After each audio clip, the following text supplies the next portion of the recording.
Yes മക്കളെ, നമുക്കിന്ന് biomolecules എന്ന ചാപ്റ്റർ പഠിക്കാം. ഹെഡിങ് എഴുതിക്കോ, biomolecules.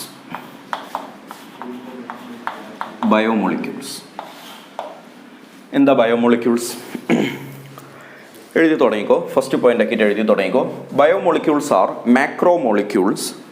Biomolecules are macromolecules. Biomolecules are macromolecules present in living organism. Present in living organisms. Living വേൾഡിൽ animals ആവാം, പ്ലാന്റ്സ് ആവാം, പ്രോട്ടിസ്റ്റേ ആവാം, ബാക്ടീരിയ ആവാം. ഒരു ലിവിങ് ഓർഗാനിസത്തിൽ കാണപ്പെടുന്ന മാക്രോ മോളിക്യൂളിനെയാണ്. മാക്രോ മോളിക്യൂൾ എന്ന് പറഞ്ഞാൽ വലിയ മോളിക്യൂൾ. അതിൻ്റെ വെയ്റ്റിൻ്റെ യൂണിറ്റൊക്കെ വെച്ചിട്ടാണ് മാക്രോ ആൻഡ് മൈക്രോ എന്നുള്ളതൊക്കെ നമ്മൾ ക്ലാസിഫൈ ചെയ്യുന്നത്. വിട്ടേക്ക്. അപ്പോൾ ലിവിങ് വേൾഡിൽ കാണുന്ന മാക്രോ മോളിക്യൂൾസിനെയാണ് നമ്മൾ ബയോമോളിക്യൂൾസ് എന്ന് ജനറൽ ആയിട്ടൊരു ഓമന പേരിട്ട് വിളിക്കുന്നത്. Biomolecules are macromolecules present in living organisms. Full stop ഇട്ടിട്ട് എക്സാമ്പിൾസ് ഏതൊക്കെയാണ് സാധാരണ കാണപ്പെടുന്ന biomolecules? First one, carbohydrate. First one carbohydrate. ഒന്നാമത്തത് കാർബോഹൈഡ്രേറ്റ് ആണ്. രണ്ടാമത്തതാണ് പ്രോട്ടീൻസ്. രണ്ടാമത്തത് ആരാണ്? പ്രോട്ടീൻ്റെ സ്പെല്ലിങ് ഇയും ഐയൊക്കെ അങ്ങോട്ടും ഇങ്ങോട്ടും മാറിയിട്ടുണ്ടെങ്കിൽ തിരുത്തിയേക്ക്. Lipids. 3 lipids. 4 nucleic acids etcetera. ഈ ചാപ്റ്ററിൽ നമുക്ക് പഠിക്കാനുള്ളത് ഈ 4 ആളുകളാണ്. ലിപ്പിഡൊക്കെ വളരെ കുറച്ചേ പറയാനുള്ളൂ, പറയണം എന്ന് പോലും ഇല്ല. ബാക്കി 3 ആൾ ഇമ്പോർട്ടൻ്റ് ആയിട്ട് പഠിക്കണം. അതിലേറ്റവും ഇമ്പോർട്ടൻ്റ് ആയിട്ട് പഠിക്കേണ്ടത് കാർബോഹൈഡ്രേറ്റ് ആണ്. Carbohydrates, proteins, lipids, nucleic acid etcetera. ഈ 4 ആളുകളെ കുറിച്ചുള്ള ചർച്ച തീരുന്നതോടുകൂടെ ഈ ചാപ്റ്റർ അങ്ങോട്ട് തീരുകയാണ്. അപ്പോൾ അത്രയേ ഉള്ളൂ ഈ ചാപ്റ്ററിൽ പഠിക്കാൻ. 4 ആളുകളെ കുറിച്ചൊന്ന് ഡീറ്റെയിൽ ആയിട്ട് പഠിക്കണം. അപ്പോൾ അതിൽ റോമൻ നമ്പർ 1 ഇട്ടിട്ട് എഴുതിക്കോളൂ. കാർബോഹൈഡ്രേറ്റ്സ്. റോമൻ നമ്പർ 1 ഇട്ടിട്ട് എഴുതുക. പ്രോട്ടീനും ലിപ്പിഡും ന്യൂക്ലിക് ആസിഡൊക്കെ പഠിക്കുമ്പോൾ റോമൻ നമ്പർ 2ഉം 3ഉം 4ഒക്കെ ഇടാൻ ഓർക്കണം. ഞാൻ ചിലപ്പോൾ വിട്ടുപോകും, കാരണം ഞാൻ കാർബോഹൈഡ്രേറ്റ് എടുക്കുന്നത് ഇന്നാണ്, പിന്നെ പ്രോട്ടീനിലേക്ക് വരുന്നത് കുറച്ച് ദിവസം കഴിഞ്ഞിട്ടായിരിക്കും. നിങ്ങളുടെ കയ്യിൽ നോട്ട് ഉണ്ടാവുമല്ലോ, അപ്പോൾ നിങ്ങൾക്ക് മനസ്സിലാവും കാർബോഹൈഡ്രേറ്റ്സ്.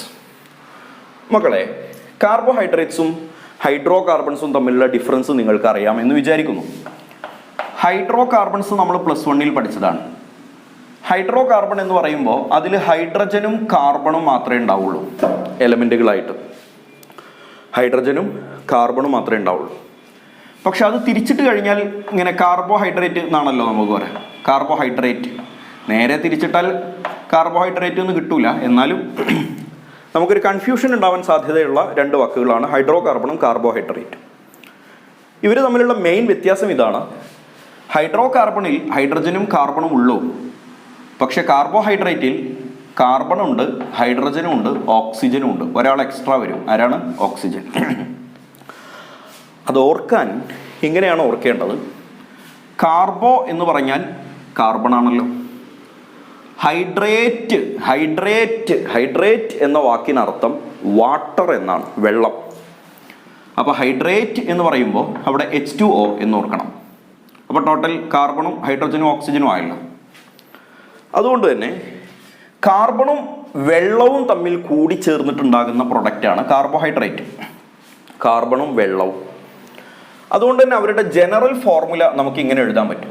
എഴുതി നോക്കിക്കേ. ജനറൽ ഫോർമുല എന്ന് എഴുതിക്കുക. ഫസ്റ്റ് പോയിന്റ്, കാർബോഹൈഡ്രേറ്റിൻ്റെ ഫസ്റ്റ് പോയിന്റ് ജനറൽ ഫോർമുലയായിട്ട് നമ്മൾ എഴുതുന്നത് കാർബണും വെള്ളവും കൂടി ചേർന്നത് എന്നാണല്ലോ ഞാൻ പറഞ്ഞത്. അപ്പോൾ കാർബണിൻ്റെ എണ്ണം സപ്പോസ് X എന്ന് വിളിക്കാം. H2Oയുടെ എണ്ണം എത്രയെങ്കിലും ആവട്ടെ Y എന്ന് വിളിക്കാം. അതുകൊണ്ട് ജനറൽ ഫോർമുലയായിട്ട് നമ്മൾ CxH2OY ടൈംസ് എന്നാണ് അതിൻ്റെ ജനറൽ ഫോർമുല എടുക്കുക. എഴുതിക്കോട്ടെ. ഒരു എക്സാമ്പിൾ പിടിച്ചോ.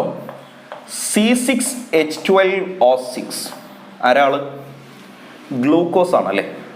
ഗ്ലൂക്കോസ് കേട്ടിട്ടുണ്ടാകും. ഗ്ലൂക്കോസ് ഇതൊരു കാർബോഹൈഡ്രേറ്റ് ആണ്. അതുകൊണ്ട് തന്നെ ഇതിന് CxH2OY ടൈംസ് എന്ന് പറയുന്ന ഒരു ജനറൽ ഫോർമുല ഇതിന് അപ്ലിക്കബിൾ ആണ്. അതെങ്ങനെയാണ്? C6 ഞാൻ അങ്ങനെ തന്നെ എഴുതി. C6 H12O6 എന്നതിനെ ഞാൻ ഇങ്ങനെ എഴുതുകയാണ്, H2O6 ടൈംസ് എന്ന് എഴുതി. പ്രശ്നമുണ്ടോ? H2O6 ടൈംസ്, അതായത് H2 ഇൻറ്റു 6 എന്നല്ലേ ഇവിടെ ബ്രാക്കറ്റിലിട്ടാ വരിക. H2 രണ്ടെണ്ണം ഉണ്ട്, ഇൻറ്റു 6 12 ആയി. ഓക്സിജൻ ഒന്നേ ഉള്ളൂ, അതിനെ 6 തവണ മൾട്ടിപ്ലൈ ചെയ്യുമ്പോൾ 6 ആയി. അപ്പോൾ ഇതിനൊന്ന് എക്സ്പാൻഡ് ചെയ്ത വേർഷനാണ് C6H12O6. ഞാൻ ഉദ്ദേശിച്ചത് കാർബണും വെള്ളവും കൂടി ചേർന്ന ഒരു പ്രൊഡക്റ്റാണ് ഗ്ലൂക്കോസ് എന്നതുകൊണ്ട് ഇയാളൊരു കാർബോഹൈഡ്രേറ്റ് ആണ്. അപ്പോൾ നിങ്ങൾക്ക് നോക്കിയാൽ മനസ്സിലാകും, ഇവിടെ ഞാൻ കാർബൺ എക്സ് എന്നും H2O Y എന്നുമാണ് എടുത്തത്.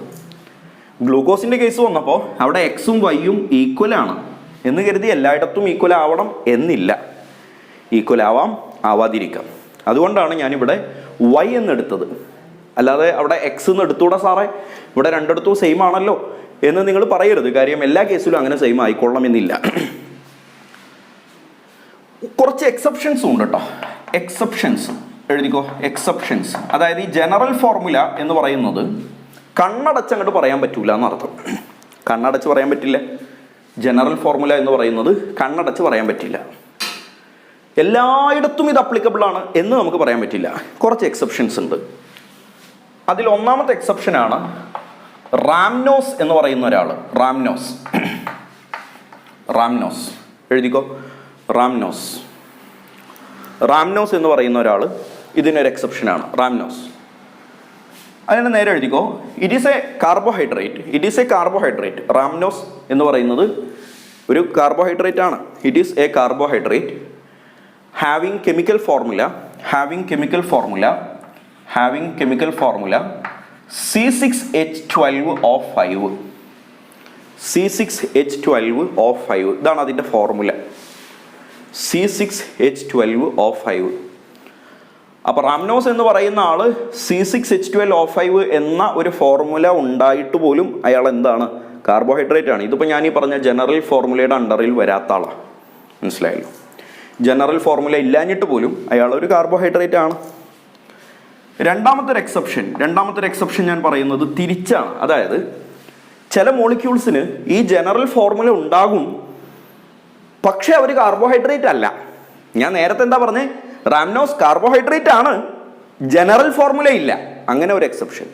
ഇനി പറയുന്നത് ജനറൽ ഫോർമുലയുണ്ട്, പക്ഷെ കാർബോഹൈഡ്രേറ്റ് അല്ല. അങ്ങനെ ഒരാളുണ്ട്, കാണിച്ചു തരാം. കുറേ ആൾക്കാരുണ്ട്. ഞാനൊരു എക്സാമ്പിൾ പറഞ്ഞു എന്നേ ഉള്ളൂ. അസറ്റിക് ആസിഡ് എഴുതിക്കോ, അസറ്റിക് ആസിഡ് എന്ന് ഹൈഫൺ ഇട്ടിട്ട് എഴുതൂ. It is not a carbohydrate.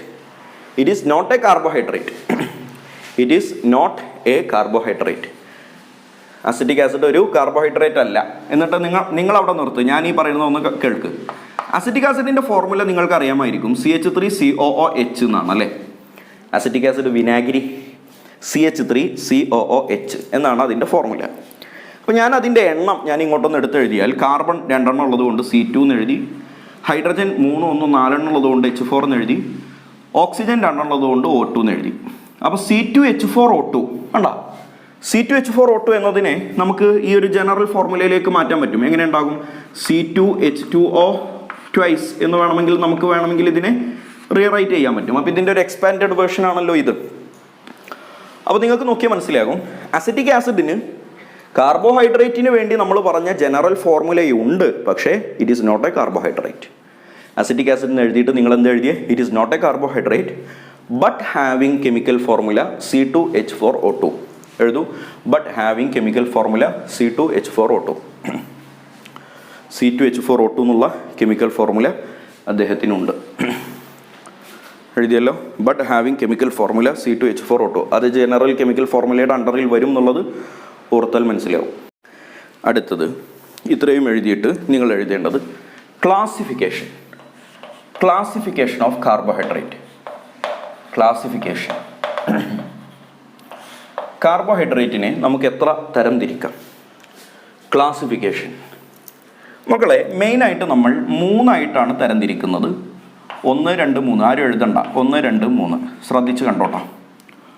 ഒന്നാമത്തെ ടൈപ്പിൻ്റെ പേരാണ് മോണോസാക്കറൈഡ്. എന്താണ്? മോണോസാക്കറൈഡ് എന്നാണ് പേര്. എന്താണ്? മോണോസാക്കറൈഡ്. നിങ്ങളിപ്പോൾ ഇത് എഴുതുന്നത് കണ്ടാൽ മതി. രണ്ടാമത്തതിൻ്റെ പേരാണ് ഒളിഗോസാക്കറൈഡ്. എന്താ മക്കളെ പേര്? ഒളിഗോസാക്കറൈഡ്സ്. ആൻഡ് തേർഡ് ടൈപ്പാണ് പോളിസാക്കറൈഡ്സ്. എന്താണ്? പോളിസാക്കറൈഡ്സ്. മക്കളെ, എന്താണ് മോണോസാക്കറൈഡ്സ്, ഒളിഗോസാക്കറൈഡ്സ്, പോളിസാക്കറൈഡ്സ് തമ്മിലുള്ള ഡിഫറൻസ്? നിങ്ങൾ ഹൈഡ്രോളിസിസ് എന്ന ഒരു വാക്ക് കേട്ടിട്ടുണ്ടാകും. എന്താണ് ഞാൻ പറഞ്ഞ വാക്ക്? എന്താണ്? ഹൈഡ്രോളിസിസ്. എന്താണ് ഹൈഡ്രോളിസിസ് എന്ന് പറഞ്ഞാൽ? ഹൈഡ്രോളിസിസ് എന്ന് പറഞ്ഞാൽ വെള്ളം ഉപയോഗിച്ച് മുറിക്കുന്ന പരിപാടിയെയാണ് ഹൈഡ്രോളിസിസ് എന്ന് പേര് പറയാം. ഹൈഡ്രോ എന്ന് പറഞ്ഞാൽ വെള്ളം എന്നും ലൈസിസ് എന്ന് പറഞ്ഞാൽ ബോണ്ട് ബ്രേക്കിംഗ് എന്നുമാണ് അർത്ഥം. Then hydrolysis means bond breaking by using water. കിട്ടിയ? Bond breaking by using water. നിൽക്ക്, ഞാൻ പറയണേ കേൾക്ക്. അപ്പോൾ എൻ്റെ കയ്യിലൊരു കാർബോഹൈഡ്രേറ്റ് ഉണ്ടെന്ന് വിചാരിക്കുക. എൻ്റെ കയ്യിലൊരു കാർബോഹൈഡ്രേറ്റ്. ഈ കാർബോഹൈഡ്രേറ്റിനെ ഞാൻ ഹൈഡ്രോളിസിസിന് വിധേയപ്പെടുത്തുകയാണ്. അപ്പോൾ ഇത് ഒരു കാർബോഹൈഡ്രേറ്റ് ആണെന്ന് വിചാരിച്ചോ. ഞാൻ ഇതിന് ഹൈഡ്രോളിസിസ് നടത്തുകയാണെന്ന് പറഞ്ഞാൽ വെള്ളം ഉപയോഗിച്ച് ഇതിനിടയിലുള്ള ബോണ്ടുകളൊക്കെ പൊട്ടിച്ച് ചെറിയ ചെറിയ ചെറിയ ഫ്രാഗ്മെൻറ്റുകളാക്കി മാറ്റാൻ പോവുകയാണ്. അപ്പോൾ എനിക്ക് കിട്ടുന്ന ഫ്രാഗ്മെൻറ്റിൻ്റെ എണ്ണം നോക്കിയിട്ടാണ് അത് മോണോസാക്കറൈഡ് ആണോ, പോളിസാക്കറൈഡ് ആണോ, ഒളിഗോസാക്കറൈഡ് ആണോ എന്ന് ഞാൻ തീരുമാനിക്കുന്നത്. എനിക്ക് കിട്ടുന്ന എണ്ണം, അതായത് ഇതിപ്പോൾ ഒരു വലിയ മാക്രോമോളിക്യൂളാണ്, ഒരു നമ്മുടെ കാർബോഹൈഡ്രേറ്റ് ആണ്. ഞാനിതിലേക്ക് വെള്ളമൊഴിച്ചു. വെള്ളമൊഴിക്കുന്നത് എന്തിനാ? അതിനിടയിലുള്ള ബോണ്ട് ബ്രേക്ക് ചെയ്യാനാണ്. വിച്ച് മീൻസ് ഹൈഡ്രോളിസിസ് നടക്കുകയാണ്. അപ്പോൾ ഹൈഡ്രോളിസിസ് ഞാൻ നടത്തി കഴിഞ്ഞപ്പോൾ ഇത് പൊട്ടി പൊട്ടി പൊട്ടി പൊട്ടി ചെറിയ ചെറിയ കഷ്ണങ്ങളായി. ആ കിട്ടിയ കഷ്ണങ്ങളുടെ എണ്ണം 2 മുതൽ 10 വരെയാണെങ്കിൽ, 2 മുതൽ 10 വരെയുള്ള എണ്ണമാണെങ്കിൽ ആ മൊളിക്യൂളിനെ നമ്മൾ ഒളിഗോസാക്കറൈഡ് എന്നാണ് പേര് പറയുക. ഈ ചോക്കിൽ ഞാൻ ഹൈഡ്രോളിസിസ് നടത്തിയപ്പോൾ എനിക്ക് 9 കഷ്ണം കിട്ടി. അപ്പോൾ ഈ ചോക്കിൻ്റെ പേര് ഒളിഗോസാക്കറൈഡ് എന്നാണ്. വേറൊരു ചോക്കിൽ ഞാൻ ഹൈഡ്രോളിസിസ് നടത്തിയപ്പോൾ, ഹൈഡ്രോളിസിസ് എന്ന് പറഞ്ഞാൽ വെള്ളം ഉപയോഗിച്ച് ബോണ്ട് ബ്രേക്ക് ചെയ്തപ്പോൾ എനിക്ക് 4 പീസാണ് കിട്ടിയത്. 4 ചെറിയ ചെറിയ ഫ്രാഗ്മെൻറ്റുകളാണ് കിട്ടിയത്. അപ്പോൾ അതിനെയാണ് നമ്മൾ ഒളിഗോസാക്കറൈഡ് എന്ന് പേര് പറയുക. കാരണം ഒളിഗോസാക്കറൈഡിൽ 2 മുതൽ 10 വരെ ഫ്രാഗ്മെൻറ്റുകളാണ് കിട്ടുക. 10-നേക്കാളും കൂടുതൽ, മോർ ദാൻ 10 വെള്ളം ഉപയോഗിച്ച് മുറിച്ച് കഴിയുമ്പോൾ മോർ ദാൻ 10 സിമ്പിൾ യൂണിറ്റ്സ് ഫ്രാഗ്മെൻറ്റുകൾ കിട്ടുകയാണെങ്കിൽ അതിനെ പോളിസാക്കറൈഡ് എന്ന് പറയും. വലിയ ഒരു ചോക്ക് ഉണ്ടായിരുന്നു. ഞാൻ ഹൈഡ്രോളിസിസ് നടത്തിയപ്പോൾ 15 കഷ്ണം കിട്ടി. വെള്ളം ഉപയോഗിച്ച് മുറിച്ചപ്പോൾ 15 സ്ഥലങ്ങളിൽ ബോണ്ട് ബ്രേക്ക് ചെയ്തു. അതൊക്കെ ഫ്രാഗ്മെൻ്റായി മാറി. അപ്പോൾ ഞാനതിനെ പോളിസാക്കറൈഡ് എന്നാണ് പറയുക. ഒരു ബോധം ഉണ്ടാക്കി വെക്കുക. മോണോസാക്കറൈഡ് അപ്പം എന്തായിരിക്കും? വെള്ളം ഉപയോഗിച്ച് മുറിക്കുന്ന സമയത്ത് 2 മുതൽ 10 വരെ എണ്ണം ഫ്രാഗ്മെൻറ്റ്സ് കിട്ടിയാൽ ഒളിഗോസാക്കറൈഡ് എന്നും 10-നേക്കാളും കിട്ടിയാൽ പോളിസാക്കറൈഡ് എന്നും പറയുമെങ്കിൽ വാട്ട് ഈസ് മോണോസാക്കറൈഡ്? ചിലരുടെയെങ്കിലും മനസ്സിലിപ്പോൾ വന്നിട്ടുണ്ടാകും, വെള്ളം ഉപയോഗിച്ച് മുറിക്കുന്ന സമയത്ത് ഒരു ഫ്രാഗ്മെൻറ്റ് കിട്ടിയാൽ മോണോസാക്കറൈഡ് എന്ന് നിങ്ങൾ ചിലപ്പോൾ മനസ്സിൽ വിചാരിച്ചിട്ടുണ്ടാകും. ആ ഡയലോഗ് തെറ്റാണ്. എടാ, എങ്ങനെയാണ് മുറിക്കുന്ന സമയത്ത് ഒരു ഫ്രാഗ്മെൻറ്റ് കിട്ടുക? ഈ ഒരു ചോക്കിനെ ഞാൻ ഒരു മുറി മുറിച്ചാൽ, ഒറ്റ മുറി, മിനിമം ഒരു മുറിയാണല്ലോ, അതിലും താഴെ നമുക്ക് കട്ട് ചെയ്യാൻ പറ്റില്ലല്ലോ. ഒരു മുറി ഞാൻ മുറിച്ചാൽ തന്നെ ഇത് 2 ഫ്രാഗ്മെൻ്റ് ആയില്ലേ? 2 ഫ്രാഗ്മെൻ്റ് ആയാൽ തന്നെ അത് ഒളിഗോസാക്കറൈഡിലല്ലേ പെടുക? അപ്പോൾ മോണോസാക്കറൈഡ് എന്ന് പറഞ്ഞാൽ അതിനർത്ഥം carbohydrate which do not undergo hydrolysis എന്നാണ്. ഹൈഡ്രോളിസിസിന് വിധേയപ്പെടില്ല. ഞാൻ ചോക്ക് എടുത്തിട്ടുണ്ട്, വെള്ളം ഉപയോഗിച്ച് മുറിക്കാൻ നോക്കുമ്പോൾ മുറിയുന്നില്ല. ഇനി അത് മുറിക്കാനില്ല. അതിന് further cleavage by using hydrolysis possible അല്ല. മുറിഞ്ഞു കഴിഞ്ഞാൽ പിന്നെ 2 ഫ്രാഗ്മെൻ്റ് ആയില്ലേടാ. 2 ഫ്രാഗ്മെൻ്റ് ആയാൽ ഒളിഗോയിൽ പെട്ടിയില്ലേ? എങ്ങനെ മുറിച്ചിട്ട് ഒരു ഫ്രാഗ്മെൻറ്റ് കിട്ടുക എന്ന് പറഞ്ഞ പരിപാടി ഇല്ലല്ലോ. ഒരു പഴം നീ എടുത്ത് മുറിച്ചിട്ട് ഒരു കഷ്ണം കിട്ടാവും, അത് ബുദ്ധിമുട്ടാവും. അല്ലെങ്കിൽ പിന്നെ മുറി കംപ്ലീറ്റ് ചെയ്യരുത്. ആ വക പരിപാടിയൊന്നും കെമിസ്ട്രിയിലില്ല.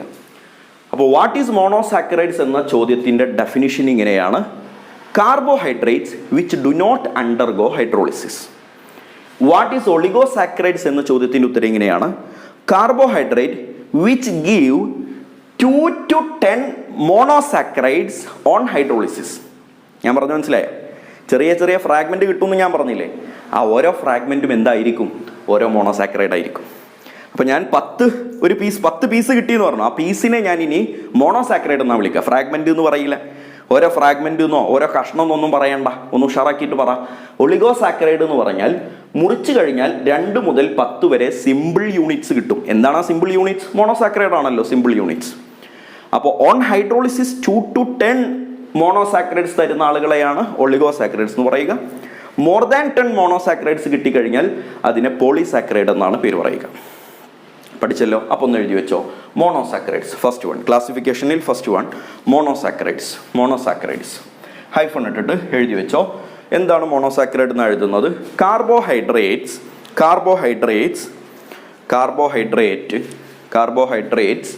Which do not undergo hydrolysis. ഹൈഡ്രോളിസിന് വിധേയപ്പെടാത്ത ആളുകളാണ് monosaccharides. Which do not undergo hydrolysis, വെള്ളം ഉപയോഗിച്ച് ബോണ്ട് ബ്രേക്ക് ചെയ്യാൻ പറ്റാത്ത ആളുകളാണ് മോണോസാക്കറൈഡ്സ്. എക്സാമ്പിൾ എഴുതിക്കോ. Example glucose, first one glucose ഒരു മോണോസാക്കറൈഡ് ആണ്. വേറൊരാളാണ് ഫ്രക്ടോസ്, എഴുതിക്കോ. ഫ്രക്ടോസ് ഒരു മോണോസാക്കറൈഡ് ആണ്. വേറൊരാളാണ് ഗ്ലൂക്കോസ് ഫ്രക്ടോസ് ശരിയാണ്. ഗ്യാലക്ടോസ് ഒരു മോണോസാക്കറൈഡ് ആണ്. റൈബോസ് ഒരു മോണോസാക്കറൈഡ് ആണ്, എക്സെട്ര. കേട്ടെ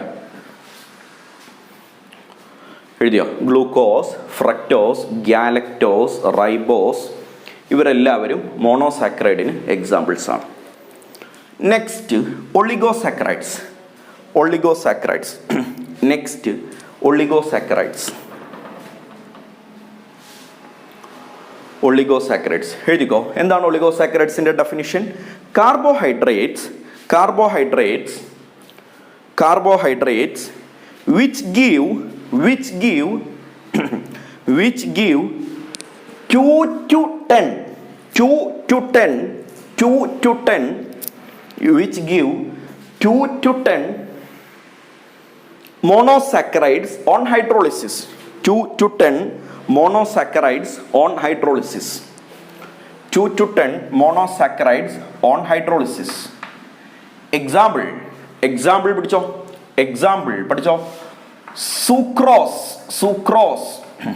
സുക്രോസ്, മാൾട്ടോസ്. പേര് കാണാതെ പഠിക്കേണ്ടതാണ്, പഠിച്ചിട്ടില്ലെങ്കിലും കുഴപ്പമൊന്നുമില്ല. ഞാൻ തന്നെ പിന്നീട് പലതവണ പറഞ്ഞിട്ട് ഇതൊക്കെ നിങ്ങൾക്കാണ് പഠിഞ്ഞോളൂ. ഇവരൊക്കെ നമ്മൾ ഡീറ്റെയിൽ ആയിട്ട് പിന്നെയും പഠിക്കും. ഡീറ്റെയിൽ ആയിട്ട് പറഞ്ഞാൽ ഭയങ്കര സംഭവമാക്കി പഠിക്കാനൊന്നും ഇല്ലാട്ടാ. എന്താണൊക്കെ അവരുടെ മോണോമേഴ്സ് എന്തൊക്കെ വെച്ചാണ് അവർ ജോയിൻ ചെയ്യുന്നത്, ഏതൊക്കെയാണ് അതിൻ്റെ കോൺഫിഗറേഷൻ എന്നൊക്കെ ഉള്ള ചെറിയ ചെറിയ കാര്യങ്ങൾ സിമ്പിളാണ്, പഠിപ്പിച്ചു തരാം. Sucrose, maltose, lactose etcetera. And the last one, third one, polysaccharides. എഴുതൂ. Polysaccharides എന്താ ഡെഫിനിഷൻ ഞാൻ പറഞ്ഞു കഴിഞ്ഞു. Polysaccharides ഹൈഫൺ ഇട്ടിട്ട് എഴുതുക. Carbohydrates which give more than 10 monosaccharides on hydrolysis.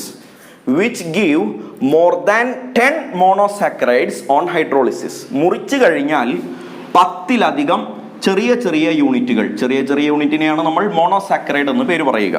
ചെറിയ യൂണിറ്റുകൾ തന്നു കഴിഞ്ഞാൽ അതിനെ നമ്മൾ എന്ത് പേര് വിളിക്കും? പോളിസാക്കറൈഡ് എന്ന് പേര് വിളിക്കും. പോളിസാക്കറൈഡ്. എക്സാമ്പിൾ എഴുതി വെച്ചോളൂ. സ്റ്റാർച്ച് കേട്ടിട്ടുണ്ടാകും. ഗ്ലൈക്കോജൻ കേട്ടിട്ടുണ്ടാകും. Starch, glycogen etcetera. ഗംസ് എന്നൊക്കെ പറയാം. ഗംസ് ഉണ്ട്, അത് കുറേ സംഭവങ്ങളുണ്ട്, വിട്ടേക്ക്. എക്സെട്രയിൽ പണ്ടാറെടുക്കുക. Starch, glycogen etcetera. അപ്പോൾ ബേസിക് ആയിട്ടുള്ള ഒരു ക്ലാസിഫിക്കേഷനാണ് ഞാനിപ്പോൾ നിങ്ങളെ പഠിപ്പിച്ചത്. ഈ 3 പേര് പഠിക്കണം, എക്സാമ്പിൾസ് പഠിക്കണം, എന്താണ് അതിൻ്റെ ഡെഫിനിഷൻ പഠിക്കണം. ഇതിന് താഴെ ഇനി കുറച്ച് സ്റ്റാർ ഇട്ടിട്ട് കുറച്ച് കാര്യങ്ങൾ എഴുതി വെക്കാനുണ്ട്. എഴുതി വെച്ചോളൂ. ഫസ്റ്റ് ഒരു സ്റ്റാർ ഇട്ടിട്ട് എഴുതി വെച്ചോളൂ. ഇതിനെ കുറച്ച് ജനറലായിട്ട് കുറച്ച് കാര്യങ്ങൾ പറയാം. ഒന്നാമത്തെ സ്റ്റാർ ഇട്ടിട്ട് എഴുതേണ്ടത് കാർബോഹൈഡ്രേറ്റ്സ്. ഞാൻ പറയുന്നുണ്ട്, നിങ്ങൾ എഴുതി വെച്ചാൽ മതി. Carbohydrates which reduce carbohydrates, which reduce Tollens reagent and Fellings solution. ഞാൻ ഷോർട്ടാക്കിയിട്ട് എഴുതുന്നു, ഞാനൊരു മടിയനാണെന്ന് നിങ്ങൾക്കറിയാമല്ലോ. നിങ്ങളൊന്ന് കംപ്ലീറ്റ് ചെയ്തിട്ട് എഴുതി.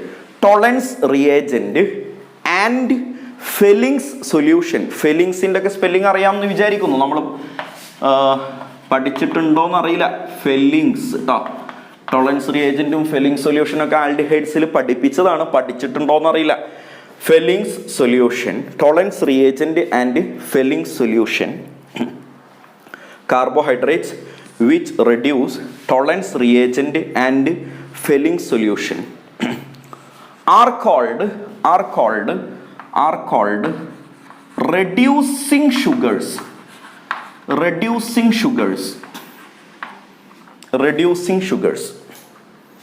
Reducing sugar എന്നാണ് വിളിക്കുക. അപ്പോൾ എൻ്റെ കയ്യിൽ ഒരു കാർബോഹൈഡ്രേറ്റ് ഉണ്ടെന്ന് വിചാരിച്ചു. ഞാനത് ഫെല്ലിംഗ് സൊല്യൂഷനിലേക്ക് കൊണ്ടിട്ടു.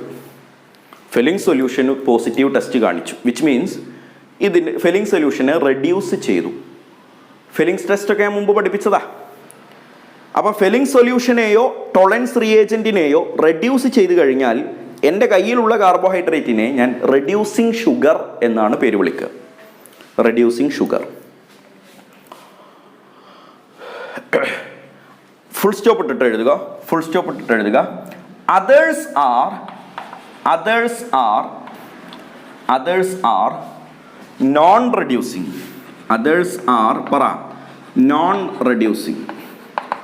ബാക്കിയുള്ളവരെ നമ്മൾ എന്ത് പേര് വിളിക്കും? നോൺ റെഡ്യൂസിങ് ഷുഗേഴ്സ് എന്ന് പേര്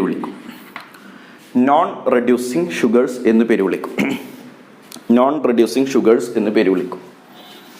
ഓക്കെ, എക്സാമ്പിൾസ് എഴുതാം നമുക്ക്. എക്സാമ്പിൾസ് റെഡ്യൂസിങ്ങിന് എക്സാമ്പിൾ എഴുതിക്കോട്ടോ. റെഡ്യൂസിങ് ഷുഗേഴ്സിന് എക്സാമ്പിൾ എഴുതുകയാണ്. ശ്രദ്ധിച്ചെഴുതിക്കോ. All monosaccharides. എന്താണ് ഓൾ മോണോസാക്കറൈഡ്സ്? എല്ലാ മോണോസാക്കറൈഡുകളും റെഡ്യൂസിങ് ഷുഗറാണ്. അപ്പം ഞാനിവിടെ പറഞ്ഞിട്ടുള്ള മോണോസാക്കറൈഡ്സിൽ പറഞ്ഞിട്ടുള്ള ഗ്ലൂക്കോസ്, ഫ്രക്ടോസ്, ഗാലക്ടോസ്, റൈബോസ് ഇവരെല്ലാം റെഡ്യൂസിങ് ഷുഗേഴ്സ് ആണെന്ന്. വിച്ച് മീൻസ് ഇവർക്കെല്ലാം ഫെല്ലിംഗ് സൊല്യൂഷനെയും ടോളൻസ് റിയേജൻറ്റിനെയും റെഡ്യൂസ് ചെയ്യാൻ സാധിക്കും. റെഡ്യൂസിങ് ഷുഗറാണ്. ഇനി ഒളിഗോസാക്കറൈഡിലേക്ക് വരുമ്പോൾ സൂക്രോസ് കേട്ടോ. സൂക്രോസ് അല്ലാത്ത രണ്ടാളുകളുണ്ടല്ലോ. സൂക്രോസ് അല്ലാത്ത രണ്ടാളുകൾ, അവർ രണ്ടുപേരും റെഡ്യൂസിങ് ആണ്. സൂക്രോസ് മാത്രം അതിൽ നോൺ റെഡ്യൂസിങ് ആണ്. അപ്പോൾ നമുക്കിവിടെ റെഡ്യൂസിങ് ആണല്ലോ വേണ്ടത്. അപ്പോൾ നമ്മളിവിടെ എന്തെഴുതി? Maltose, lactose etcetera. സൂക്രോസ് അല്ലാത്ത രണ്ടുപേരും റെഡ്യൂസിങ് ആണെന്ന് ഓർത്ത് വെച്ചേക്ക്. ഒരുപാട് പേരുണ്ട്. നമ്മൾ ഈ പറഞ്ഞ എക്സാമ്പിൾസ് വെച്ചിട്ട് നമ്മൾ കുറച്ച് തള്ളിയെന്ന് മാത്രം. ഇവരാണ് റെഡ്യൂസിങ്. നോൺ റെഡ്യൂസിങ്ങിന് നമുക്കൊരു എക്സാമ്പിൾ ഇപ്പോൾ കിട്ടിയിട്ടുണ്ട് അല്ലേ? ആരാണ്? സൂക്രോസ് ആണ്. സൂക്രോസ് പോളിസാക്കറൈഡിലേക്കൊന്നും കിടക്കുന്നില്ല. ഓൾ മോണോസാക്കറൈഡ്സും റെഡ്യൂസിങ് ആണ്. സൂക്രോസ് അല്ലാത്ത ബാക്കി രണ്ടുപേര് മാൾട്ടോസും ലാക്ടോസും റെഡ്യൂസിങ് ആണ്. സൂക്രോസ് മാത്രം നോൺ റെഡ്യൂസിങ് ആണ്. പഠിച്ചോ? അപ്പോൾ സ്റ്റാർ ഇട്ടിട്ട് ആദ്യം നമ്മൾ റെഡ്യൂസിങ് ആൻഡ് നോൺ റെഡ്യൂസിങ് ഷുഗറിനെ പരിചയപ്പെട്ടു. അടുത്തൊരു സ്റ്റാർ ഇട്ടിട്ട് എഴുതുക. Oligosaccharides are further classified into oligosaccharides. ഇതല്ലേ oligosaccharides? Oligosaccharides are further classified into disaccharides, trisaccharides, tetrasaccharides etcetera. Simple പരിപാടിയാണ്. ഒന്ന് എഴുതി വെക്കുക. ഞാൻ അതൊന്നിട്ട് വായിച്ചാൽ നിങ്ങൾക്ക് മനസ്സിലാവും. എന്താണ് disaccharides, trisaccharides, tetrasaccharides etcetera. Oligosaccharides are further classified into disaccharide, trisaccharide, tetrasaccharide etcetera. എന്താടാ പറഞ്ഞേ?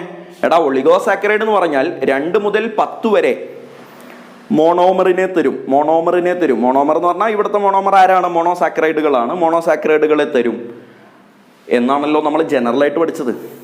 അപ്പോൾ 2 മുതൽ 10 വരെ എന്ന് പറഞ്ഞാൽ അതിനിടയ്ക്ക് കുറച്ച് ആളുകളുണ്ട് അല്ലേ? 2 ആവാം, 3 ആവാം, 4 ആവാം. അപ്പോൾ 2 മോണോസാക്കറൈഡ് ആണ് തന്നെങ്കിൽ ഡൈസാക്കറൈഡ് എന്ന് പറയാം. 3 തന്നെങ്കിൽ ട്രൈ എന്ന് പറയും, 4 തന്നാൽ ടെട്ര എന്ന് പറയാം. ഈ ഡൈസാക്കറൈഡ്, ട്രൈസാക്കറൈഡ്, ടെട്രാസാക്കറൈഡ് മുതൽ അങ്ങോട്ട് എല്ലാ ആളുകളെയും 10 വരെയുള്ള എല്ലാവരെയും കോമൺ ആയിട്ട് ഒളിഗോസാക്കറൈഡ് എന്ന് നമ്മൾ പേര് പറയുന്നു. ഇത്രേ ഉള്ളൂ. പഠിച്ചല്ലോ? പഠിച്ചു. ഇനി വളരെ ഇമ്പോർട്ടൻ്റ് ആയിട്ടുള്ള മറ്റൊരു കാര്യം ഞാൻ നിങ്ങളെ പഠിപ്പിക്കുകയാണ്. അത് പഠിപ്പിക്കുമ്പോൾ നിങ്ങൾക്ക് തോന്നും ഇത് ആദ്യം പഠിപ്പിക്കേണ്ടതല്ലായിരുന്നോ എന്ന് തോന്നും. സത്യത്തിൽ അത് ആദ്യം പഠിപ്പിക്കേണ്ടതാണ്. അതെന്താന്ന് ചോദിച്ചാൽ ഡെഫിനിഷൻ ഓഫ് കാർബോഹൈഡ്രേറ്റ് ആണ്. കാർബോഹൈഡ്രേറ്റ്സ് എന്താണ് എന്ന് ചോദിച്ചു കഴിഞ്ഞാൽ നിങ്ങൾ എഴുതേണ്ട ഉത്തരം ഡെഫിനിഷൻ ഓഫ് കാർബോഹൈഡ്രേറ്റ്. അത് ആദ്യം തന്നെ പറയേണ്ടതല്ലേ സാറേ എന്ന് ചിലപ്പോൾ നിങ്ങൾക്ക് തോന്നും. ശരിയാണ്, ആദ്യം പറയേണ്ടതാണ്. പക്ഷേ അത് കഴിഞ്ഞ് എനിക്ക് 2-3 സ്റ്റാർ ഇട്ട് പഠിപ്പിക്കാനുള്ള കാര്യങ്ങളുണ്ട്. അത് ഈ ഡെഫിനിഷനുമായി വളരെയധികം ക്ലോസ് റിലേറ്റഡ് ആയിട്ടുള്ള കാര്യങ്ങളായതുകൊണ്ട് ഞാൻ അതിൻ്റെ കൂടെ പഠിപ്പിക്കാൻ വേണ്ടി ഡെഫിനിഷനെ മാറ്റിവെച്ചതാണ്. മറ്റേത് ഡെഫിനിഷൻ അവിടെ പഠിപ്പിക്കുകയും അതുമായി ബന്ധപ്പെട്ട കുറച്ച് പോയിന്റുകൾ കുറേ കഴിഞ്ഞു വരികയും ചെയ്യുമ്പോൾ ഉണ്ടാകുന്നൊരു ഗ്യാപ്പ്, അപ്പം ഉണ്ടാകുന്നൊരു സൗന്ദര്യം നഷ്ടപ്പെടൽ ഇല്ലാതിരിക്കാൻ വേണ്ടി ഡെഫിനിഷനെ ഞാൻ ഇങ്ങോട്ട് സ്ഥലം മാറ്റിയതാണ്. ആരും അതിൽ വിഷമി ഒന്നും വിചാരിക്കരുത്. അപ്പോൾ ഒരു സ്റ്റാർ ഇട്ടിട്ട് എഴുതിക്കോ, definition of carbohydrate. Definition of carbohydrate. Definition of carbohydrate ഒരു സ്റ്റാർ ഇട്ടിട്ട് എഴുതി വെച്ചോട്ടാ. Definition of carbohydrate. കാർബോഹൈഡ്രേറ്റിൻ്റെ ഡെഫിനിഷൻ എഴുതിക്കോ. കാർബോഹൈഡ്രേറ്റ്സ്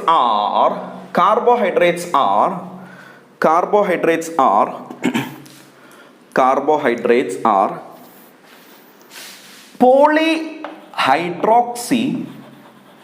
പോളിഹൈഡ്രോക്സി എന്താന്ന് ഞാൻ പറഞ്ഞുതരാം, ആദ്യം എഴുതി വെച്ചോ. ആൽഡിഹൈഡ്സ്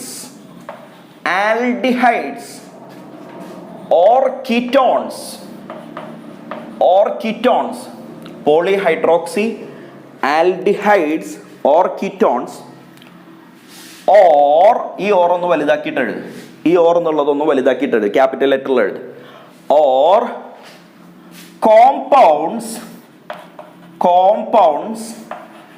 which give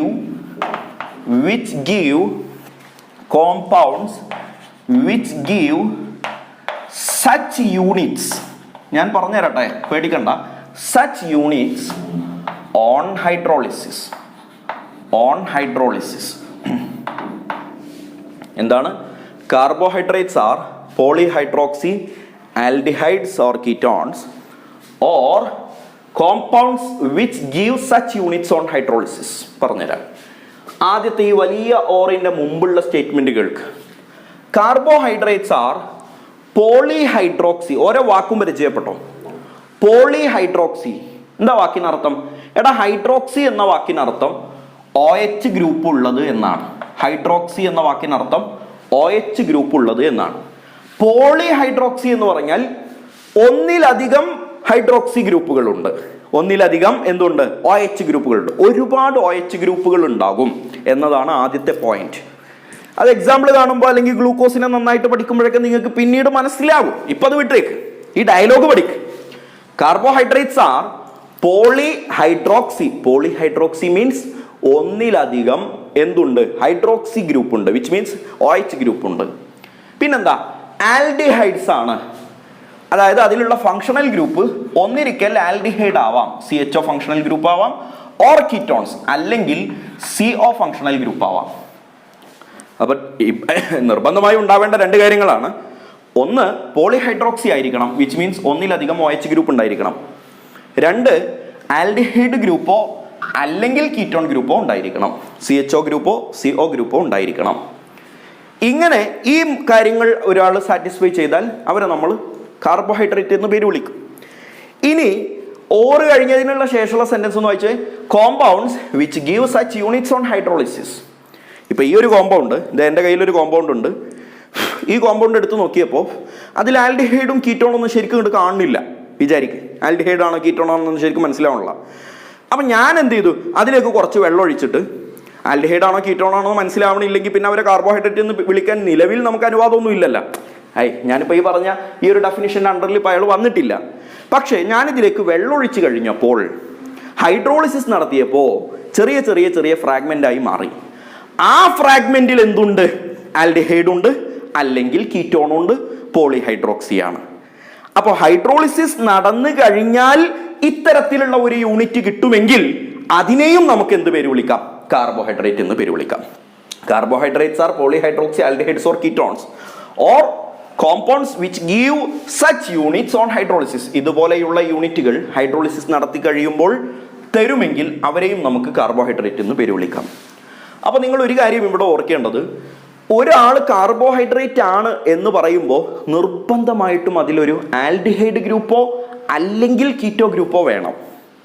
ശരിയല്ലേ? ആൽഡിഹൈഡ് ഗ്രൂപ്പോ അല്ലെങ്കിൽ കീറ്റോ ഗ്രൂപ്പോ വേണം, എന്നാലേ അയാൾ കാർബോഹൈഡ്രേറ്റ് ആവുള്ളൂ. അത് റിലേറ്റഡ് ആയിട്ടൊരു പോയിന്റ് ആണ് അടുത്തതായിട്ട് പറയുന്നത്. എഴുതി വെച്ചോ. Carbohydrates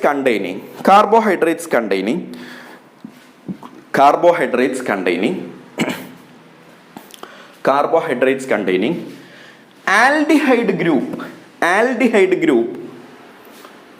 aldehyde group are called aldose. എന്താ പേര്? aldose. Carbohydrates containing aldehyde group are called aldose. And carbohydrates containing keto group carbohydrates containing keto group are called ketos.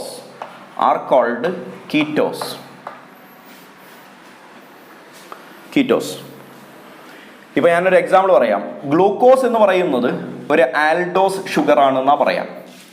അപ്പോൾ ഗ്ലൂക്കോസിനെ കുറിച്ച് നമ്മളൊരു കാര്യം കേട്ടു, അദ്ദേഹം ഒരു ആൽഡോസ് ഷുഗർ ആണ് എന്ന് കേട്ട് കഴിഞ്ഞാൽ നിങ്ങൾ പേടിക്കൊന്നും വേണ്ട. എടാ, ഗ്രൂക്കോസ് ഒരു കാർബോഹൈഡ്രേറ്റ് അല്ലേ? കാർബോഹൈഡ്രേറ്റ് ആണെങ്കിൽ അതിലൊന്നിരിക്കൽ ആൽഡിഹൈഡ് ഗ്രൂപ്പോ അല്ലെങ്കിൽ കീറ്റോ ഗ്രൂപ്പോ ഉണ്ടാകും. അപ്പോൾ ഗ്ലൂക്കോസ് ഒരു ആൽഡോസ് ഗ്രൂപ്പാണ് എന്ന് പറഞ്ഞാൽ അതിനർത്ഥം ഗ്ലൂക്കോസിനകത്തുള്ള ഫങ്ഷണൽ ഗ്രൂപ്പ് ആൽഡിഹൈഡ് ഗ്രൂപ്പാണ്, എന്തല്ല കീറ്റോൺ ഗ്രൂപ്പ് അല്ല. അങ്ങനെയാണ് അദ്ദേഹം എന്തായത്? ആൽഡിഹൈഡോ കീറ്റോണോ വേണം, ഇദ്ദേഹത്തിലുള്ളത് ആൽഡിഹൈഡ് ആണ്. അതുകൊണ്ട് അതിനെ ആൽഡോസ് ഷുഗർ എന്ന് പേര് വിളിക്കും. ഇനി വേറൊരാളെ കുറിച്ച് കേൾക്കണം. സേ എക്സാമ്പിൾ ഫ്രക്ടോസിനെ കുറിച്ച് കേൾക്കുകയാണ്. ഇദ്ദേഹം ഒരു കീറ്റോസ് ഷുഗർ ആണ്. ഫ്രക്ടോസിനെ കുറിച്ച് അങ്ങനെ ഒരു അസംബന്ധം കേട്ടു.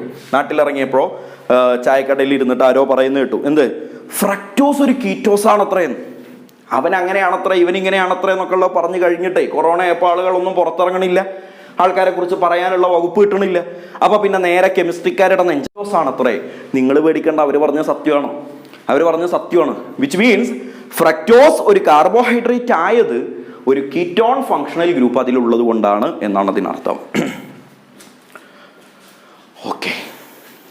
ഓക്കെ അപ്പോൾ ഗ്ലൂക്കോസ് ഒരു ആൽഡോസ് ആണെന്നും ഫ്രക്ടോസ് ഒരു കീറ്റോസ് ആണെന്നും വേണമെങ്കിൽ സൈഡിൽ ഒരു എക്സാമ്പിൾ ആയിട്ട് വേണമെങ്കിൽ എഴുതി വെച്ചോ. Glucose is a aldose sugar, fructose is a ketose sugar വേണമെന്നുണ്ടെങ്കിൽ എഴുതി വെച്ചോ സൈഡിൽ ഒരു ഭംഗിക്ക്. അടുത്തൊരു സ്റ്റാർ. സ്റ്റാറുകളുടെ ചിരിങ്കളിയാണ്. ഓക്കെ, എക്സാമൊക്കെ ആകുമ്പോൾ ഈ സ്റ്റാറുകളൊക്കെ വല്ലാതെ വേദനിപ്പിക്കും. ആയിക്കോട്ടെ, തിരിച്ചു വാ. ഞാനിപ്പോൾ പറഞ്ഞ് നിങ്ങളെ മൂഡ് കളയണില്ല. തിരിച്ചു വാ. എഴുതിക്കോ. Monosaccharides are further classified into. എഴുതിക്കോ. മോണോസാക്കറൈഡ്സ് മനസ്സിൽ വന്നല്ലോ. അപ്പോൾ ഈ ഡയലോഗുകളൊക്കെ പറയുമ്പോൾ മോണോസാക്കറൈഡ് എന്നൊക്കെ പറയുമ്പോൾ നിങ്ങൾക്കത് മനസ്സിലാവണമെങ്കിൽ ആദ്യം തന്നെ അവരെ കുറിച്ച് ചർച്ച ചെയ്യണമല്ലോ. അതുകൊണ്ടാണ് ആദ്യം ആ ക്ലാസിഫിക്കേഷനൊക്കെ പറഞ്ഞു തീർത്തത്. Monosaccharides are further classified into എഴുതിക്കോ. Triose, tetrose, pentose, hexose etcetera based on ഒന്ന് ഇത് എഴുതി വെച്ചോട്ടോ. എന്താണ്? Monosaccharides are further classified into triose, tetrose, pentose, hexose etcetera based on presence of number of carbon atom.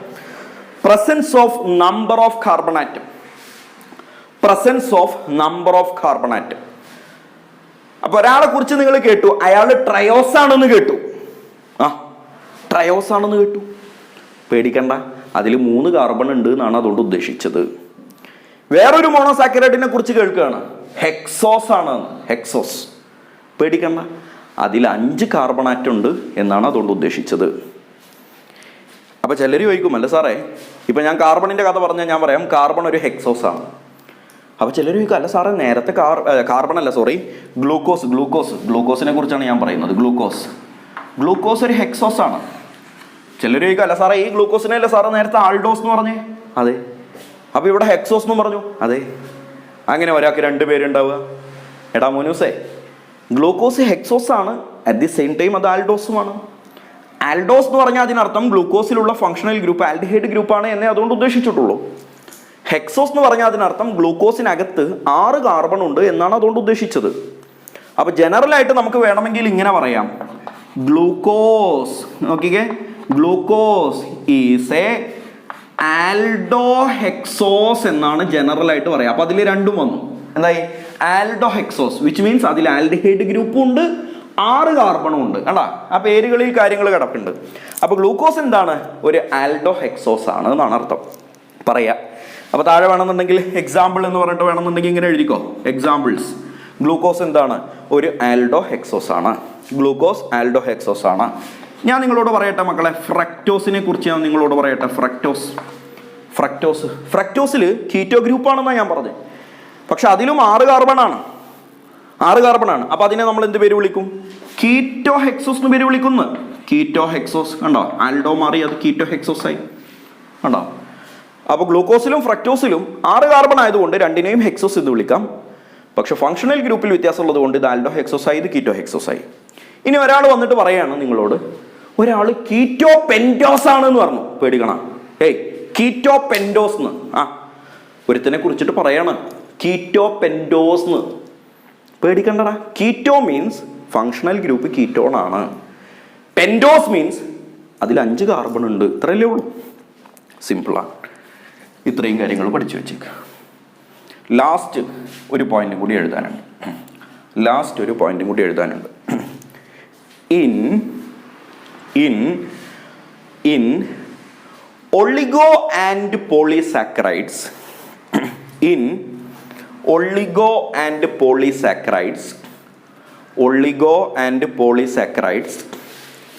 oligo and polysaccharides, comma, 2 monosaccharides are linked together by 2 monosaccharides are linked together by 2 monosaccharides are linked together by 2 monosaccharides are linked together by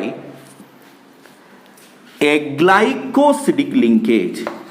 A glycosidic linkage.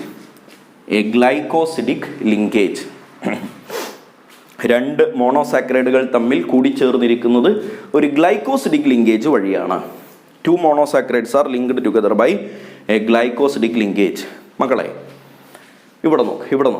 എടാ മക്കളെ, oligosaccharide എന്ന് പറഞ്ഞാൽ വെള്ളം ഉപയോഗിച്ച് മുറിക്കുന്ന സമയത്ത് 2 മുതൽ 10 വരെ സിമ്പിൾ യൂണിറ്റ്സ് കിട്ടും എന്നാണല്ലോ നമ്മൾ പറഞ്ഞത്.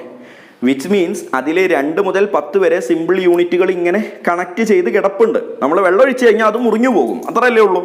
അപ്പോൾ ആ കണക്ട് ചെയ്തുള്ള കിടപ്പാണ് ഞാൻ കാണിക്കുന്നത്. ഇപ്പോൾ ഇതൊരു മോണോസാക്കറൈഡ് ആണെന്ന് വിചാരിച്ചോ. ഇത് വേറൊരു മോണോസാക്കറൈഡ് 2, ഇത് വേറൊരു മോണോസാക്കറൈഡ് 3, 4, കണ്ടോ. 4 എണ്ണം വന്നാൽ 2 മുതൽ 10 വരെ ഉള്ളതിൻ്റെ ഇടയിൽ പെട്ട സംഖ്യയാണല്ലോ. അപ്പോൾ ഈ 2 മോണോസാക്കറൈഡുകൾ തമ്മിൽ ഒരു ബോണ്ട് ഉണ്ടാവുമല്ലോ. ആ ബോണ്ടിനെയാണ് നമ്മൾ ഇപ്പോൾ ഈ പേര് വിളിച്ചത് എന്ത്? ഗ്ലൈക്കോസിഡിക് ലിങ്കേജ് എന്ന് പേര് വിളിച്ചത്. എന്താണ്? Glycosidic linkage. 2 മോണോസാക്കറൈഡുകൾ തമ്മിൽ കണക്ട് ചെയ്യുന്ന ആ ഒരു ലോക്ക്, ആ ഒരു ബോണ്ട്, ആ ഒരു ലിങ്കേജ്, അതിനെയാണ് ഗ്ലൈക്കോസിഡിക് ലിങ്കേജ് എന്ന് പേര് പറയുക. എങ്ങനെയാണ് ഗ്ലൈക്കോസിഡിക് ലിങ്കേജ് ഉണ്ടാവുന്നത് എന്നുകൂടി ഞാനൊന്ന് പറഞ്ഞുതരാം. നോക്കിയിരുന്നോ? എടാ, ഒരു മോണോസാക്കറൈഡിൻ്റെ OH നോക്കടാ, ഒരു മോണോസാക്കറൈഡിൻ്റെ OH പ്ലസ് അടുത്ത ഒരു മോണോസാക്കറൈഡിൻ്റെ OH. മോണോസാക്കറൈഡ് ആണെന്ന് പറഞ്ഞാൽ അതിൽ എന്തായാലും OH ഉണ്ടാവുമല്ലോ. എടാ, OH ഇല്ലാതെ എങ്ങനെയാണ് അയാളൊരു കാർബോഹൈഡ്രേറ്റ് ആവുക? പോളിഹൈഡ്രോക്സി ഡെഫിനിഷൻ നോക്ക്. പോളിഹൈഡ്രോക്സി, ഒന്നിലധികം OH ഗ്രൂപ്പ് വേണം. അതിലൊരു OH ഗ്രൂപ്പ് ഏതുമാവട്ടെ, ഒരു OH ഗ്രൂപ്പ് ഇവിടെ, അടുത്ത മോണോസാക്കറൈഡിൻ്റെ ഒരു OH ഗ്രൂപ്പ് ഇവിടെ. 2 OHകൾ തമ്മിൽ ഇങ്ങനെ അടുത്തടുത്ത് നിൽക്കുമ്പോൾ ഉണ്ടാകുന്ന ഒരു സ്വാഭാവികമായ പ്രതിഭാസമാണ്. ഇതിലെ ഒരു Hഉം ഇവിടെ നിന്നൊരു OHഉം തമ്മിൽ ഒരു ഡിങ്കോളിഫിക്കേഷൻ. അവർക്ക് ഇങ്ങനെ ഇവിടുന്ന് വെള്ളമായിട്ട് ഇറങ്ങിപ്പോവാൻ തോന്നും. -H2O. എടാ, ഒരു എച്ചും ഒരു OHും കൂടി ചേർന്ന വെള്ളമായല്ലോ, 2 ഹൈഡ്രജൻ ഒരു ഓക്സിജൻ. അവരവിടെ നിന്ന് ഒരു വാട്ടർ മോളിക്യൂളായിട്ട് എലിമിനേറ്റ് ചെയ്യും. അപ്പോൾ സ്വാഭാവികമായിട്ടും ഈ ഓക്സിജന് ഒരു ബോണ്ട് പോകും അല്ലേ. ഇതിൻ്റെ കൂടെ ഉണ്ടായിരുന്ന ഒരു ഹൈഡ്രജൻ പോയ വിഷമം ഉണ്ടാകും. ഈ OH മൊത്തമായി പോയപ്പോൾ ഇവിടെയുള്ള കാർബണാണ് ഇവിടെ ഉണ്ടാവുക, അത് ഞാൻ എഴുതിയിട്ടില്ല. ആ കാർബണിനും ഒരു വിഷമം ഉണ്ടാകും ഇവിടുത്തെ ബോണ്ട് പോയതുകൊണ്ട്. അതുകൊണ്ട് ഈ ബോക്സിനകത്തുള്ള ആളുകളെ അങ്ങോട്ട് ഒഴിവാക്കിയിട്ട് ബാക്കിയുള്ള ആളുകൾ അങ്ങോട്ട് ഒന്നാവും. ആ ഒന്നായി കഴിഞ്ഞാൽ അതിങ്ങനെ ആയിരിക്കും. ഇങ്ങനെ ഒരു വര O, ഒരു വര. This bond is called glycosidic linkage. എന്താണ്? Glycosidic linkage. പഠിച്ചു വെച്ചോളാം. ഇതിനെയാണ് ഗ്ലൈക്കോസിഡിക് ലിങ്കേജ് എന്ന് പേര് പറയുക. വരച്ചു വെച്ചോ. 2 OH ഗ്രൂപ്പുകൾ അടുത്തടുത്ത് വരുമ്പോൾ അതിലെ ഒരു ഹൈഡ്രജനും ഒരു OH ഗ്രൂപ്പും തമ്മിൽ റിയാക്ട് ചെയ്ത് വാട്ടർ മോളിക്യൂൾ എലിമിനേറ്റ് ചെയ്യുകയും ബാക്കി വന്ന ആളുകൾ ഒരുമിച്ച് ചേരുകയും ചെയ്യുമ്പോൾ കിട്ടുന്ന ആ ഒരു ബോണ്ടിനെയാണ് ഗ്ലൈക്കോസിഡിക് ലിങ്കേജ് എന്ന് പേര് പറയുക. അപ്പോൾ നേരത്തെ ഇവർ രണ്ടും 2 സ്പീഷീസ് ആയിരുന്നു. ഈ ഒരു ഇറങ്ങിപ്പോകൽ കൊണ്ട് അവർ രണ്ടുപേരും ഒരുമിച്ചായി. അപ്പോൾ ഒരുമിച്ചായപ്പോൾ അവർ ലോക്കായല്ലോ. അവരിപ്പോൾ തമ്മിലൊരു കണക്ഷൻ വന്നു. That is called glycosidic linkage. ഇനി നമുക്ക് ഈ ചാപ്റ്ററിൽ നെക്സ്റ്റ് മെയിനായിട്ട് നമ്മൾ പഠിക്കുന്നത് ഗ്ലൂക്കോസിനെ കുറിച്ചാണ്. ഗ്ലൂക്കോസിൻ്റെ structure, open structure, cyclic structure, 2 ടൈപ്പുള്ള സ്ട്രക്ചറുകൾ പഠിക്കാനുണ്ട്. അതെങ്ങനെ റെപ്രസെൻ്റ് ചെയ്യണം, എന്താണ് ആൽഫ ഗ്ലൂക്കോസ്, എന്താണ് ബീറ്റ ഗ്ലൂക്കോസ്, അത് കഴിഞ്ഞ് ഡൈസാക്കറൈഡ്സ്, മാൾട്ടോസ് എങ്ങനെ ഉണ്ടായി, നമ്മുടെ ലാക്ടോസ് എങ്ങനെ ഉണ്ടായി, സൂക്രോസ് എങ്ങനെ ഉണ്ടായി, വാട്ട് ഈസ് ഇൻവേഴ്സ് ഷുഗർ, എന്താണ് പോളിസാക്കറൈഡ്സ്, എന്താണ് പ്രോട്ടീൻസ്, എന്താണ് ലിപ്പിഡ്സ്, എന്താണ് ന്യൂക്ലിക് ആസിഡ്സ്, ഇതെല്ലാം ഇനി നമുക്ക് ഈ ചാപ്റ്ററിൽ പഠിക്കാനുണ്ട്. അതിൽ ഏറ്റവും ഇമ്പോർട്ടൻ്റ് ആയിട്ട് പഠിക്കാനുള്ളത് ഗ്ലൂക്കോസാണ്. ഗ്ലൂക്കോസിൻ്റെ സ്ട്രക്ചർ, പ്രിപ്പറേഷന്, അതിൻ്റെ പ്രൂഫ്, അതിൻ്റെ കെമിക്കൽ പ്രോപ്പർട്ടീസ്, ആ ടൈപ്പ് കാര്യങ്ങളൊക്കെ നമുക്ക് അടുത്ത വീഡിയോയിൽ കാണാം. അപ്പോൾ ബയോമോളിക്യൂൾസ് എന്ന ചാപ്റ്ററിൻ്റെ ഫസ്റ്റ് പാർട്ട് ഞാൻ യൂട്യൂബിൽ പബ്ലിക് വീഡിയോ ആക്കി ഇടുന്നുണ്ട്. ബാക്കി വീഡിയോസ് നിങ്ങൾക്ക് കിട്ടണമെങ്കിൽ, ഇത് നമ്മുടെ സ്ഥാപനത്തെ നിങ്ങൾക്ക് പരിചയപ്പെടുത്താൻ വേണ്ടിയാണ്, ബാക്കി വീഡിയോസ് നിങ്ങൾക്ക് കിട്ടണമെങ്കിൽ താഴെ കാണുന്ന നമ്പറിൽ വിളിക്കണം. നമ്മൾ CM അക്കാഡമി എന്ന് പറയുന്ന ഒരു ഇൻസ്റ്റിറ്റ്യൂട്ട് നടത്തുന്നുണ്ട്. ആ ഇൻസ്റ്റിറ്റ്യൂട്ടിൻ്റെ ക്ലാസ്സാണ് നിങ്ങളിപ്പോൾ കണ്ടത്. അപ്പോൾ നിങ്ങൾക്ക് ബാക്കി ബാലൻസ് ക്ലാസ്സുകൾ കിട്ടണമെങ്കിൽ ഞങ്ങളുടെ കോഴ്സിന് ജോയിൻ ചെയ്യണം. ചെറിയൊരു ഫീസ്, മാന്യമായൊരു ഫീസ് നിങ്ങൾ അടയ്ക്കേണ്ടി വരും. വളരെ തുച്ഛമായൊരു ഫീസ്, മറ്റു സ്ഥാപനങ്ങളുമായി കമ്പയർ ചെയ്യുമ്പോൾ വളരെ ചെറിയ ഫീസ് അടയ്ക്കേണ്ടി വരും. ഓൾറെഡി ഫീസ് അടച്ച് ജോയിൻ ചെയ്തവരിൽ ബഹുഭൂരിപക്ഷം പേരും ഇപ്പോൾ ഈ വീഡിയോ കാണുന്നുണ്ടാകും. അവരോടല്ല ഈ പറയുന്നത്. ജോയിൻ ചെയ്തിട്ടില്ലാത്ത ആരെങ്കിലും ഉണ്ടെങ്കിൽ നിങ്ങൾക്ക് ജോയിൻ ചെയ്യാൻ താഴെ കാണുന്ന നമ്പറിൽ വിളിക്കുക. നമുക്ക് ഹാപ്പി ആയിട്ട് സൂപ്പറായിട്ട് തൂത്തുവാരി പഠിക്കാം. അടുത്ത ക്ലാസ്സിൽ വീണ്ടും കാണാം. Thank you.